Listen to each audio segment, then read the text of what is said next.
I've got another parcel. I've been waiting a long time for this one. Now, as you may know, I've been a big supporter of Abxylute since our first product. This is our new and improved box full of tricks. So what have we got in here? Now, I ordered their Abxylute One Pro on their Kickstarter ages ago, and then when it came to the final order and I got some opportunities to order some extra bits. So one thing I never got a chance to review on the channel, because Abxylute never sent me one, was the C8 controller. So we've got one of them here. Let's get that open initially. And I have to say, it comes with a dock, that's nice. Some extra sticks, a little thing, whatever that might be. A little USB dongle, I guess. Very good. Comes with the controller itself. And I like their new packaging. Well, their packaging was always kind of basic cardboard, but you know, it's even more basic, I think, now. So it comes with a little charge dock with some pogo pin things. That's quite smart.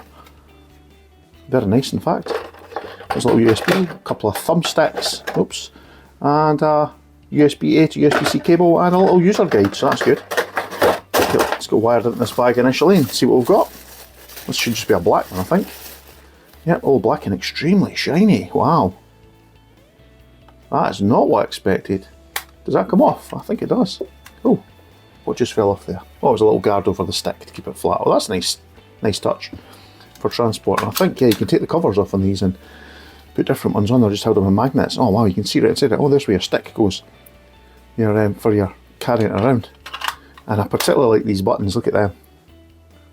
So it's kind of slidey plastic though, that's the only thing. Although it strangely doesn't feel cheap and slippy, it feels like kind of quality even though it's glossy plastic. Quite well recessed to USB. Now that's probably why it came with its own cable. This feels pretty nice actually. Yeah, well, we'll come back to that later. Let's put that on there. God knows where the other one went.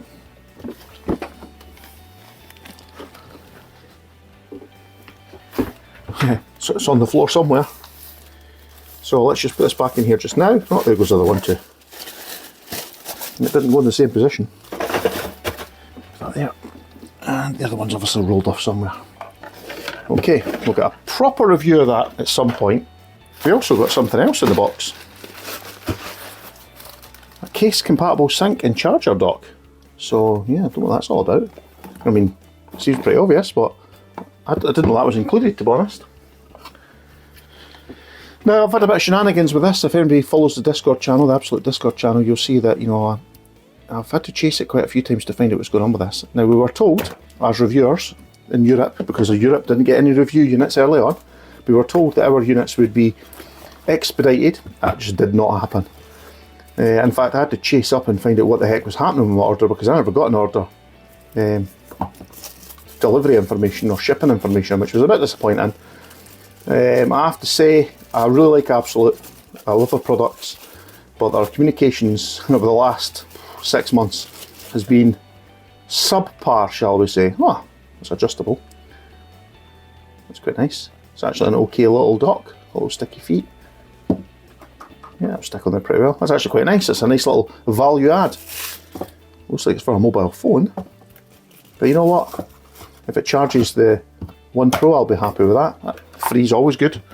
Yeah, maybe that was always part of it, I don't know. The one thing I didn't order, I did order the Abxylute One Pro, but I didn't order the case for it. I've already got 2 cases. I have 2 original Abxylutes. I've got a production model and a pre-production model.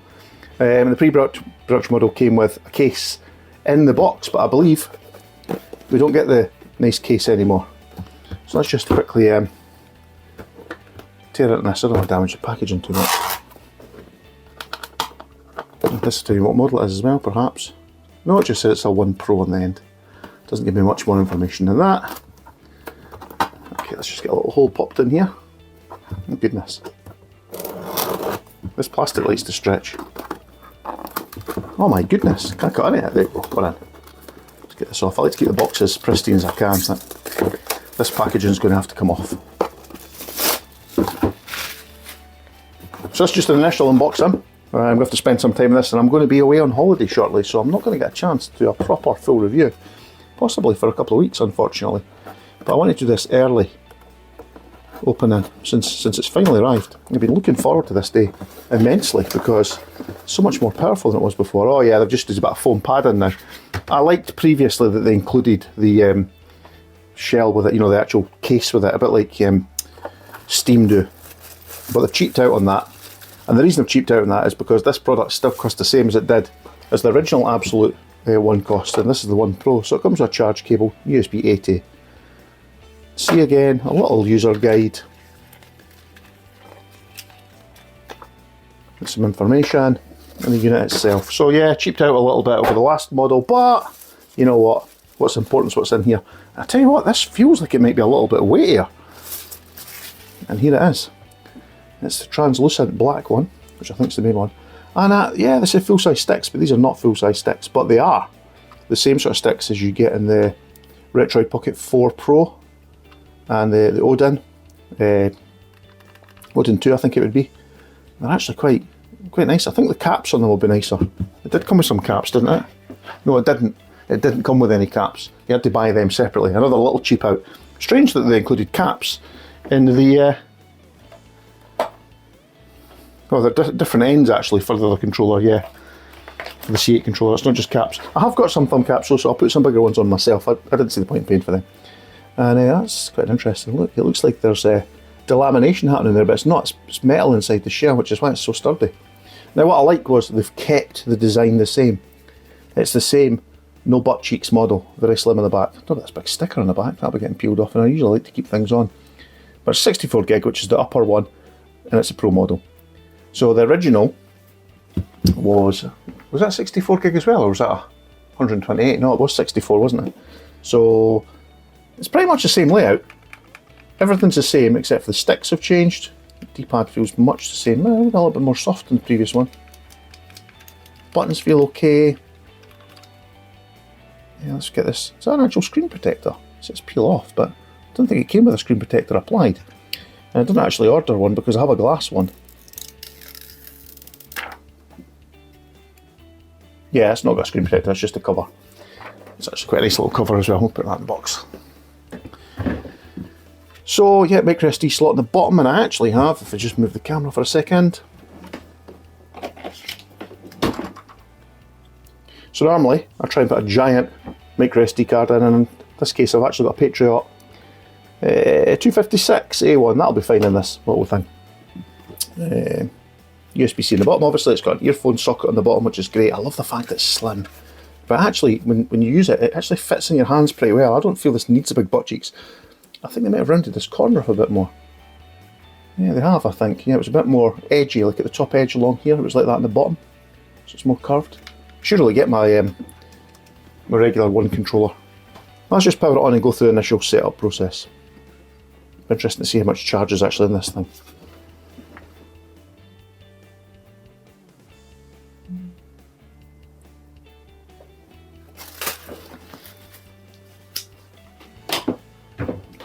Now if I get a chance to set this up, I will take this on holiday with me. I'm on holiday next week, and it'd be nice to see how this actually handles outside, although it's got the glossy screen. I did put a matte screen protector on one of my Abxylutes, so I'll see if I've got any spare ones and I'll put that on. Okay, start. Still got the same nice screen, not in the United States, thank you very much. I'm in the United Kingdom. And we're right at the bottom here. It's actually pretty responsive, it has to be said.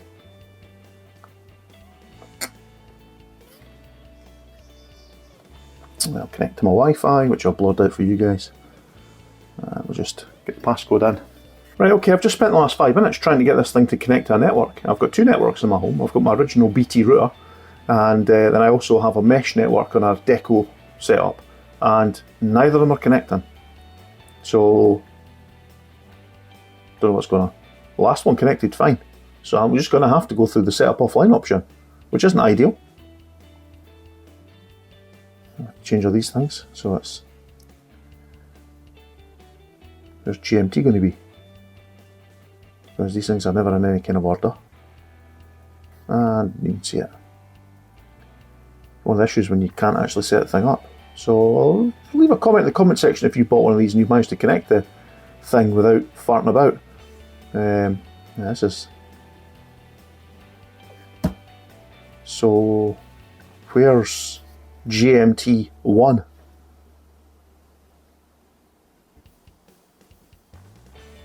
London, there we go. Okay, I can live with that. Time is not that. It's about sometime after 6 just now. I'll say 6:49 next. Yeah, let's just stay at 9:49. Brilliant.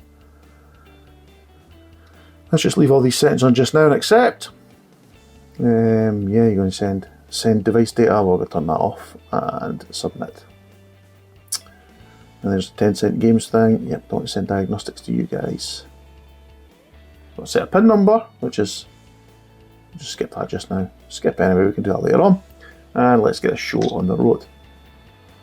So we switch to handheld mode. That's the mode I want you in. Okay, A to start. I'll just talk us through some of the stuff. This make the same sounds as previously, which I quite like. So I'll push the top 2 buttons to get a screenshot. Press the home button to go back to the, it's that button here I believe, back to go to the home screen. Oh, that's the home button there actually. Hold the home button to bring up the quick settings on the left, right, okay, interesting. That's got a house in it, so I presume that's the home button. Some essential cloud apps, yeah we know it'll have some cloud streaming apps, which is what this thing is really genuinely meant for, which is fine. And, well, you've got a toolbar now, which you can, well, there's always a toolbar, so you can. But that's pretty much the same layout as before. You have some favourites, grand. Okay.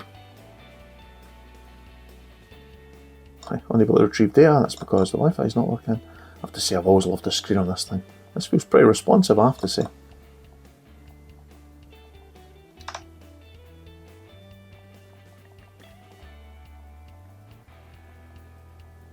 You could do your cloud gaming region settings and things. There's probably a system update for this. I'm on version 01H20250530. Can't do anything with it just now because I can't connect to Wi-Fi. It's got Chrome on it now. So it's all files. Quite like the icon. So I've got Starfield. What's that one for? And Halo the Master Chief Collection, Halo Infinite. What are these on here for? What? Cross-gen bundle. So have they got a deal with Xbox to include some games? That's interesting if they have, but there's Fortnite as well, so that's epic. Okay, we'll try and connect this to Wi-Fi and see how we get on. Manually. And I connected to Wi-Fi fine when I manually set it up, so I've no idea what the hell that was on about, and it's just changed some icons there. Oh, why did that just scroll off to the side by itself? Oh, let's done it again. It loops over when you get to the end. That's fine, cool. So what happens if I click on one of these like Forza? Because, you know, I actually have Forza on my PC and I also have Forza free on cloud gaming. Huh.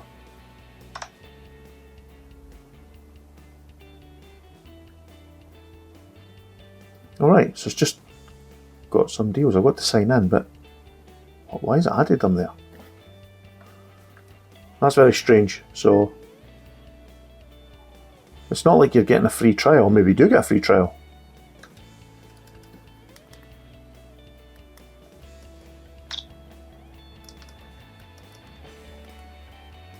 Is that the sidebar then? It said press the home button twice to get the sidebar up in it. That was a bit confusing. Right, anyway, let's just go home and actually log at this bit. Yeah, that feature's still not available. Stay tuned. I'm not sure for how long, because it was never available on the original model either. Let's have a look through settings. I don't doubt there will be an update. So battery, we're at 95%. I want to show the battery percentage. That's good that it's shipped at almost full, but not quite, so I like that. So you can change your region settings order in the UK, which is good. Turn on labs features quicker now. System information, so we've used 17% of the 53 that's free out of the 64. That would make sense. Don't know what's used though. And just got tablet mode just now. And you've kept the same background. I think I'm going to tweak it a little bit, but yeah. Let's have a look down here at about the device. Android 13 still. Yeah, not much information there. Do a system update from here, I think. Check for updates. Oh, device is up to date. That's impressive. We shipped it so up to date already. Back to handheld mode.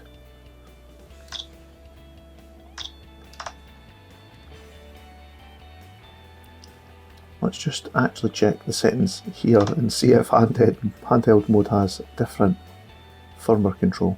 Because it might. Nope, device is up to date. It's quite a rare thing, that, isn't it? I will give credit to Abxylute where it's due.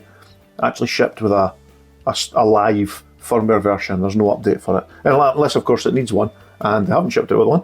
But the last model shipped with a pretty decent firmware, and you know, this is really just the same model but with a little performance bump and bigger sticks and see-through case. So I think what they've done for the Pro model is just enough. I'm quite pleased so far. So you can change your wallpaper and they don't ship with any. Oh, do they ship with some extra ones? Yeah, just the same stock ones I had previously. I suggest you put your own one on. Sounds are a bit on the loud side, so deal with them a bit. That's a bit better. Okay, nothing else in here to look at just now. This gives us more Android settings, does it? Now I'm looking at this at quite an angle, and I have to say, the screen looks great even at this angle. Still got the Duraspeed stuff in here for performance tweaks for apps. Doesn't tell me what the processors is in this, but I know it's like a Campanio 520, same sort of chip that I think they use in some Chromebooks. So good enough for a Chromebook, it should be more than good enough for this, and should be powerful enough. What I'll do is I'll install Geekbench and we'll give that a little run, and then we'll maybe close the video at that point, and I'll do a full gaming review later on with an SD card fitted and test out some emulation and give you some hints and tips on my tweaks. So what I will say, so far I've not been really playing around with this for very long, about 15 minutes, just installing Geekbench, running it here. This thing feels pretty snappy. I mean, I thought the other one felt okay, but now in comparison to it, I think the original one felt just a tiny bit sluggish. You know, everything was just about good enough, whereas now it feels like, you know, this is kind of what we all expected last year. And you know what, I really liked my original Abxylute, and I've used it an absolute ton. Well, actually, I have to admit I used the DVT unit more than I probably used my Panda White one, which I absolutely love, to be honest. It's just that I had the DVT one set up, you know, the way I wanted it, and then replicating that on the Panda one, I did go most of the way, to be honest. But I've just got too many handhelds to mess around with. And the Panda White one I've just kept in pristine condition, but I have to say, this feels pretty good. Now, it'll be interesting to see what the Geekbench results are like. I've got quite a few things tested on Geekbench, and what I'll do is I'll overlay, when we get to the end of this, I'll overlay the findings comparing this with the original. Now, Geekbench is a bit slow at the start, to be honest, so we'll just cut forward to the end so I can show you the CPU results and the GPU test results. Okay, so I'm now having problems uploading the Geekbench results, which I'll work on later on in the house, but you know, here's the figures we've got just now. So in the CPU benchmark, we're getting 856 single core, which I think is about double the score that we got over the original Abxylute One, and 1940 for the multi-core score, which isn't quite double. I think it was maybe only about 400 points higher, I can't remember actually. We'll look into that. GPU wise, we got, I don't think I got all the GPU scores in here. Yeah, this is the Vulkan score, I think. So yeah, we're getting 1278, which isn't super high when you compare it to some of the devices like the Odin 2. I mean, it's like 4 times that score, I think, if I remember correctly. But you know, for what we've got here, that's a sizable. Was that sizable? Yeah, I think it's still actually a decent uplift over the regular one. So we'll get a memory card in it. I'll get loaded up with some emulation, and I'll do a separate video on that, and that may have to fall in a week or two. This was just a quick unboxing and quick information video about the device, and so far I'm actually pretty impressed. It's got some stuff bundled on it. Well, bundled on it, it's got shortcuts to certain games, which you can get via Xbox Game Pass. I think you might get like a 1 month or a 1 week free or something on that. I do have Xbox Game Pass. I'll give it a good test over the weekend before I go on holiday, and if everything's working okay, I probably won't take this with me because where I'm going doesn't have great internet. So I will be possibly making a video about what I do take on holiday with me. So far though, I've not actually used the sticks much. They both feel pretty nice, but the D-pad feels good, it feels nice in the hand. It's a lot, I think it's got a little bit more heft than previously, although it's literally the same device, so just with some quality of life uplifts, so maybe it's got a slightly bigger heatsink or something, maybe that's what I'm feeling, because it's still completely passively cooled, and it's perhaps a little bit warmer than the previous model. Not really sure, it's really warm outside today, so that might have a bearing on it. But so far, I'm absolutely loving this little thing. I'm so glad it's finally arrived. Anyway, thanks for watching, and I'll see you next video, and please, please, please hit that subscribe button. Bye for now.